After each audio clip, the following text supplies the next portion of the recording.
guys, welcome back to my channel. It's a horse thing. So this is the first episode in my podcast, Heart of a Horse Girl. And today I'm going to be telling you my equestrian story. I figured that's like the standard equestrian podcast kickoff. And I'm recovering from a cold, so I have a bit of a cough. Apologies for that. And I am cleaning my bridle right now, so you're going to hear a bit of background noise. So my horse journey started when I was 3 years old, which was 10 years ago. I was at a rodeo with my parents, and I got to ride on the back of one of the ladies' horses. And I remember it was the most amazing thing in my life. That was one of the very first times I had ever been on a horse. I took my first official riding lesson a year later on my 4th birthday as a surprise on my birthday. And I rode this huge horse. I think he was a thoroughbred, but I literally came up to his chest. So he was a bit big for me, but it was so much fun, and I knew that riding is what I wanted to do. So I took a couple of lessons over the next year or two, and then I found a new barn. When I was about 6. And I have been riding there until a couple of months ago. So I rode a majority of horses there. Most of them are quarter horses. The first horse I ever rode there was a chestnut quarter horse mare named Gypsy. And I don't remember much about her because that was about 7 years ago. And I only rode her for a short time. But I do remember that she was my favorite at the time. And then I started to ride another mare named Bella. She was also a quarter horse. And I rode her for a very long time. So I do remember about her. She was very speedy. She was definitely a go kind of horse, but still beginner safe. And I loved her so much. I don't really know why she was sold, but she was sold to another little girl. I think she got arthritis because she was a bit old and she could not be ridden anymore. So yeah. After Bella was sold, I started to ride 2 horses more. One was a Pinto quarter horse mare named Jazz, who had and still has a bad habit of biting a lot. And she's recently taken to kicking. And a chestnut quarter horse gelding named Hamilton.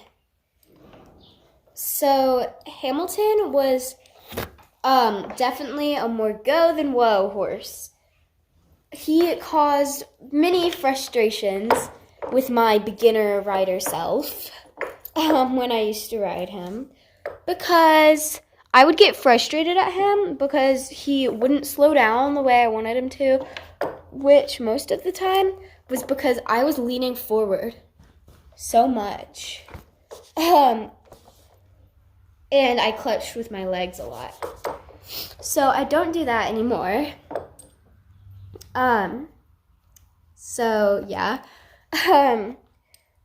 But I did my very first show on him, a home show that had equitation on the flat, a pattern class, what else?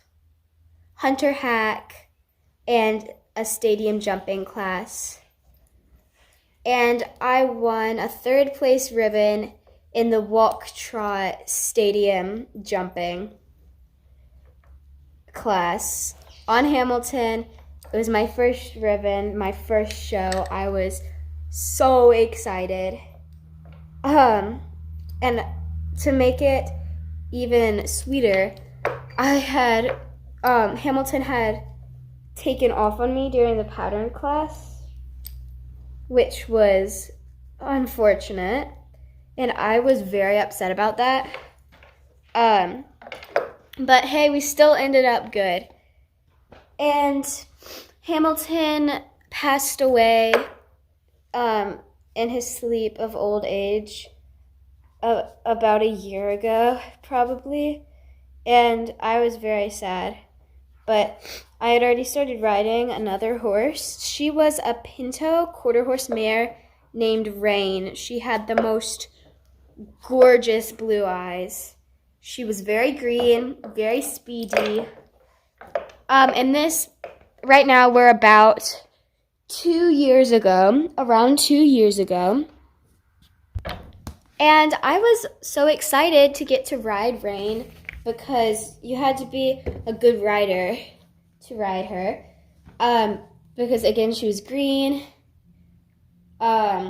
She didn't like to listen. She would buck and bolt sometimes. So, yeah. But I absolutely fell in love with Rain. And in the second home show I competed in, same classes and everything, I was in walk trot again, and I got 5 ribbons and a champion ribbon in my division on Rain. I said on that day, I clearly remember, I said, this is the best day of my life so far, but it will be replaced by the day when I get my own horse. It's not the best day of my life anymore. And man, I'm glad that it's not. Because now I have my own horse. Anyway, back to the story. Sorry. Sorry, I lost my train of thought. So I kept riding her, and I rode her in one more show, and we went reserve champion, and I was so proud of her. We did great. And then she started getting worse. She bucked. She bolted. She was not safe to tack up or to mount. I was the only one who would and could ride her. So after the upcoming show, she was going to be sold.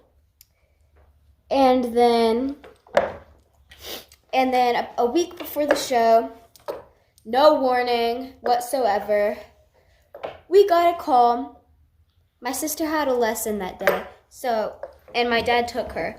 We got a call from my dad who said, it's Rain's last day. Rain was leaving in 3 hours. So we drove out there. I went to see her. And I had a week to find some horse that I hadn't ridden in a long time to ride in the show. And it was my first time moving up a level. So I rode Rusty, a chestnut thoroughbred gelding. He's an off-the-track thoroughbred. He's an amazing jumper.